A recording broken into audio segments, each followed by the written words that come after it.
ठहरो, कोई जरूरत नहीं पुलिस को मेरे दरवाजे पर बुलाने की। मगर बड़े भैया ये रवि, मैं अभी तक मरा नहीं हूं।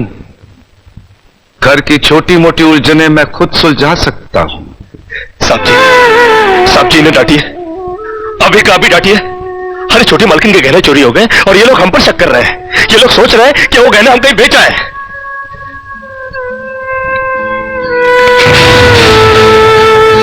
बाकी के रुपए कहां हैं कृष्णा? क्या क्या पूछा आपने साहब जी? मैं पूछ रहा हूं कि बाकी के रुपए कहां हैं? ये आप पूछ रहे हैं साहब जी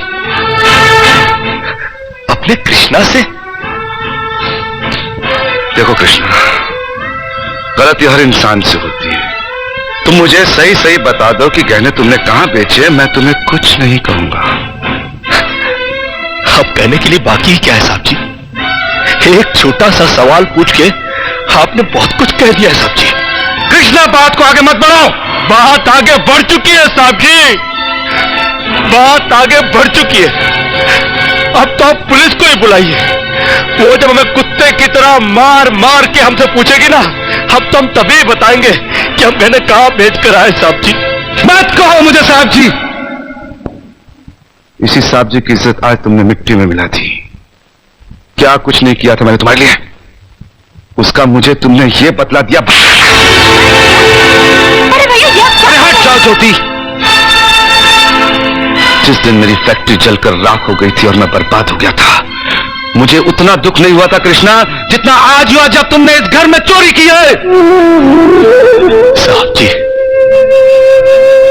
बचपन में जब हमारे माँ बाप मर गए थे ना और हम अनाथ हो गए थे ना, तब भी हमें इतना दुख नहीं हुआ था जितना दुख हमें आज हुआ है जब आपने हमें चोर कहा साहब जी। आपने हमें चोर कैसे कहा साहब जी? और ज्यादा सफाई देने की जरूरत नहीं है।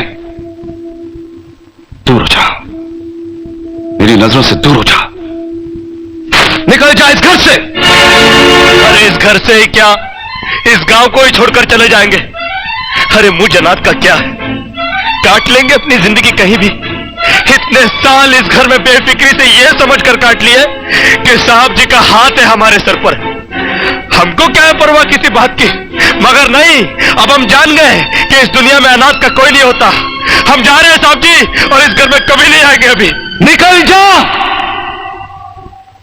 दोबारा इस घर की दहलीज में कदम भी रखा तो मेरा मरा हुआ मुंह देखेगा तू। अरे नहीं नहीं नहीं, मुझ नौकर के लिए अपने दिल को दुख देने की कोई जरूरत नहीं। मैं कदम भी नहीं रखूंगा यहाँ पर।